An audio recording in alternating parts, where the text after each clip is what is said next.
ये कहानी है एक राजा की, जिसके पास अपार धन दौलत, कीर्ति, वैभव, यश सभी था। एक कुशल परिवार था।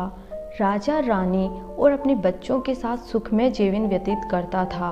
देखा जाए तो भगवान की दया से उसके पास सब कुछ था, परंतु फिर भी राजा अंदर ही अंदर से खुश नहीं था। वह बिना कोई वजह ही चिंतित रहने लग गया। छोटी छोटी बातों को लेकर भी वह कुछ ज़्यादा ही सोचने लग गया और धीरे धीरे राजा के व्यवहार में बदलाव होने लगा। राजा की इस हालत को देखकर रानी भी चिंतित होने लगी। उन्होंने इस समस्या का उपाय सभी से पूछ लिया, पर इस बात का कोई भी पता नहीं लगा पाया कि राजा किस बात से दुखी है। एक बार राजा अपने महल की बालकनी में खड़ा था। शाम का समय था। वह उसी तरह से उदास था। कुछ समय बाद ही राजा के महल के सामने से कुछ साधुओं का संग जा रहा था। वो साधु अपनी मस्ती में मस्त नाचते गाते जा रहे थे। राजा जब उन साधुओं को देखता है तो वह सोचता है कि मेरे पास तो सब कुछ है, फिर भी मैं दुखी हूँ, और ये साधु लोग जिनके पास कुछ भी नहीं फिर भी ये कितना खुश हैं। अर्थात उन साधुओं को देखकर ऐसा प्रतीत हो रहा है कि इनके पास कुछ ना होकर भी सब कुछ है। असली खुशी तो इनके पास है। राजा सोचता है कि मैं इन्हीं से जाकर पूछता हूँ कि इनकी खुशी का राज क्या है। राजा उन साधुओं के पास चला जाता है और पूछता है, महात्माओं, कृपा करके मुझे बताइए कि आपके इतने खुश होने की वजह क्या है, और मेरे पास सब कुछ होते हुए भी मैं खुश नहीं हूँ। मेरे जीवन में सुकून नहीं है। राजा की बात सुनकर एक साधु बोलता है कि हे राजन, आप हमारे साथ चलिए, फिर आप भी हमारी तरह ही खुश रहेंगे।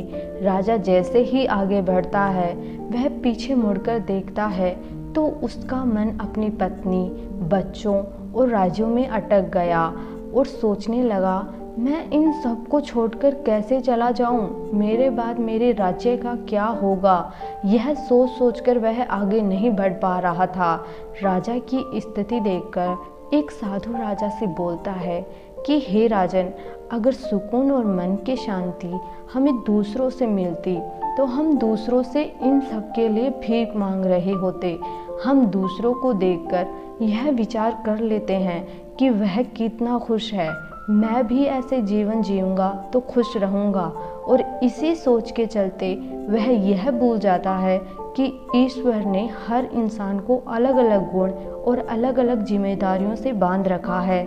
मैं एक साधु हूँ, इसलिए मैं अपने ईश्वर की ही भक्ति में लीन हूँ। मुझे इस संसार की किसी और चीज़ से मतलब ही नहीं है। मैं दुखी भी रहूँ तो किस चीज़ को सोचकर दुखी रहूँ? पर तुम एक राजा हो, किसी के पति हो तो किसी के पिता हो। तुम अपनी जिम्मेदारियों से चाहकर भी मुंह नहीं फेर सकते, और जिस सुकून और मन की शांति के लिए तुम इधर उधर भटक रहे हो वो तुम्हारे अंदर ही है। जीवन में सकारात्मक चीज़ों को अपनाओ, और तुम्हारा सुकून तुम्हारा परिवार और राज्य है। तुम अपने कर्तव्यों से दूर मत भागो, उन्हें पूर्ण निष्ठा के साथ निभाओ। जिस दिन तुम दूसरों की खुशियों में खुश रहने लग जाओगे, उस दिन तुम्हें सुकून भी मिल जाएगा और मन की शांति भी।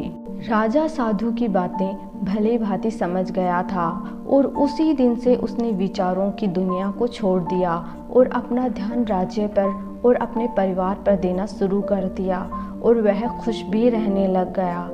इस कहानी से हमें यही सीख मिलती है कि मन की शांति हमारे अंदर ही होती है। हमें बस मन को स्थिर और विचारों पर नियंत्रण रखना होता है। धन्यवाद।